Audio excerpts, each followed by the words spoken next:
SIR के मामले पर आज सुप्रीम कोर्ट में सुनवाई हुई है। मेरी याचिका जिसमें मैंने मांग किया था पूरे देश में एसआईआर किया जाए, उसके ऊपर माननीय सुप्रीम कोर्ट ने पहले नोटिस जारी कर दिया था। मैंने उसमें एक अलग से एप्लीकेशन फाइल किया कि जिन 5 राज्यों में अप्रैल 2026 में चुनाव है वहाँ पे तत्काल एसआईआर शुरू किया जाए।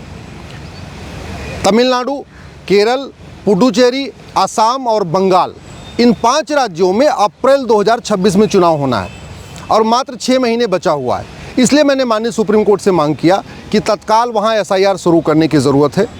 असम में, बंगाल में बहुत बड़े पैमाने पे लोग फर्जी आधार बनवा रहे हैं, फर्जी डॉक्यूमेंट बनवा रहे हैं, इसलिए वहाँ पे एसआईआर बहुत ज़रूरी है।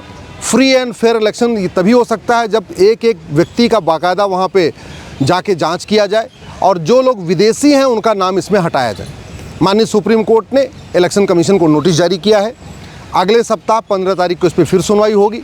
मैं आशा करता हूं तब तक इलेक्शन कमीशन असम, बंगाल, तमिलनाडु, केरल और पुडुचेरी का एसआईआर का शेड्यूल जारी कर देगा।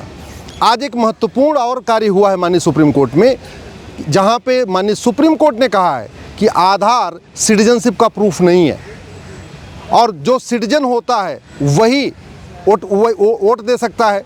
तो इसका मतलब केवल आधार के दम पे किसी का नाम नहीं जोड़ा जा सकता है, आधार सिटीजनशिप का प्रूफ नहीं है। दूसरा, माननीय सुप्रीम कोर्ट ने यह भी कहा कि इलेक्शन कमीशन के पास ये अधिकार है कि वो चेक करे कि आदमी भारत का नागरिक है कि नहीं है, क्योंकि रिप्रेजेंटेशन ऑफ पीपल एक्ट के अनुसार और संविधान के अनुसार वोटर लिस्ट में नाम उसी का हो सकता है जो भारत का नागरिक हो।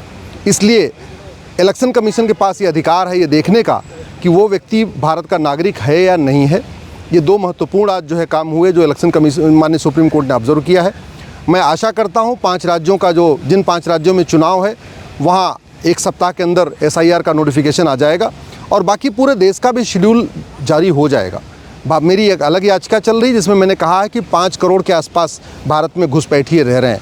उसमें पाकिस्तानी भी हैं, अफगानिस्तानी भी हैं, रोहिंग्या भी हैं, बांग्लादेशी भी हैं और ये घुसपैठिए धीरे धीरे करके एक डॉक्यूमेंट बनवा रहे हैं। पहले वो आधार पार्षद से और प्रधान से लिखवा के आधार में आधार बनवा लेते हैं। जब उनका आधार बन जाता है फिर दलाल को पकड़ते हैं, 2000 रुपये में राशन कार्ड बनवा लेते हैं। जब 2 डॉक्यूमेंट हो जाता है फिर किसी दलाल को पकड़ते हैं, बर्थ सर्टिफिकेट बनवा लेते हैं। फिर 3 डॉक्यूमेंट हो जाता है फिर किसी दलाल को पकड़ते हैं, 2000 रुपये 3000 रुपये देते हैं। आरटीओ ऑफिस में वहाँ ड्राइविंग लाइसेंस बनवा लेते हैं और जब इन घुसपैठियों के पास 4 डॉक्यूमेंट हो जाता है फिर ये वोटर आईडी में नाम जुड़वा लेते हैं। तो बड़े प्लान्ड वे में भारत के अंदर पाकिस्तानी, अफगानिस्तानी, रोहिंग्या, बांग्लादेशी घुसपैठिए अपना यहाँ पे सारे डॉक्यूमेंट भी बनवा ले रहे हैं और वोटर लिस्ट में अपना नाम भी जुड़वा लिए हैं। इसलिए पूरे देश में नेशन वाइड एसआईआर होना ज़रूरी है।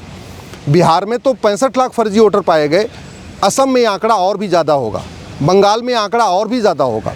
और जब से ये पूरी हलचल हुई है उसके बाद से असम बाकी राज्यों में बड़े तेज़ी के साथ आधार बनवाया भी जा रहा है। सबको लगता है बाकी डॉक्यूमेंट हो चाहे ना हो, एक आधार के दम पे हमको वोटिंग का अधिकार मिल जाएगा, आधार के दम पे। तो अब वो नहीं होने वाला है। अंतिम जो सुनवाई होगी उस पर ये भी आर्गूमेंट होगा कि क्या आधार को कहाँ तक माना जाए, कहाँ तक ना माना जाए। फिलहाल माननीय सुप्रीम कोर्ट ने अगले हफ्ते की सुनवाई की डेट फिक्स कर दिया है।